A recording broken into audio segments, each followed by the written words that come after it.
Headmistress madam আসবো? আরে আসুন আসুন। ওই বাচ্চা অ্যাডমিশনের জন্য এসেছিলাম আর কি। আরে রাইট টু এডুকেশন, সরকারি স্কুলে সব বাচ্চার পড়ার অধিকার আছে। বাহ বাহ বাহ বাহ। আর সরকারি স্কুল এখানে খাওয়া দাওয়া ট্যাব সাইকেল সব ফ্রি, আর দিদির দয়াতে সব ফ্রি। বাহ বাহ বাহ বাহ, তাহলে এখানেই পড়াবো ম্যাডাম। তাহলে টিচারদের সাথে একটু আলাপ করিয়ে দিন না।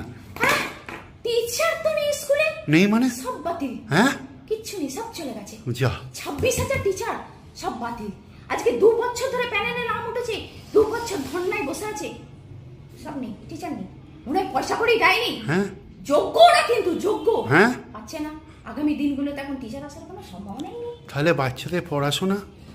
আমরা এসএসসির আন্ডারে 26,000 টিচার বাতিল গেছে, যারা ধর্নায় বসে আছে সবার ফোন নাম্বার আছে, আপনাকে আমি দিয়ে দেবো, ঘরে টিউশন করুন। হ্যাঁ, ঘরে টিউশন। একটা রিকোয়েস্ট, হ্যাঁ, যেসব 26,000 টিচার বাতিল গেছে তাদেরকে তো সরকার ভাতা দিয়েছে, তারা 2 বছর ধরে আজকে ধর্নায় বসে আছে, তাদের কাছ থেকে যদি পড়ান ওনাদের সংসারটা বেঁচে যায়। যা জিনিসপত্র আগুনের দাম। তাহলে মাধ্যমিক অবধি কি করবে? আরে সরকারি স্কুল 1 to 10 সব পাস, দিদি বলেছে বেশি বেশি করে নাম্বার দাও, 1 to 10 সব পাস। আর মাধ্যমিকে অ্যাডমিট কার্ড আমাদের আন্ডারে, ফর্ম ফিল আপ করে যাবেন। আর যেসব টিচাররা ওরা যোগ্য, তো ওরা ভীষণ ভালো টিচার, ওদেরকে বাড়িতে পড়াবে, মাধ্যমিকে ভীষণ ভালো রেজাল্ট করবে। আর লাক যদি খুলে যায়, আপনার ছেলে মেরিট লিস্টে নাম উঠে যাবে।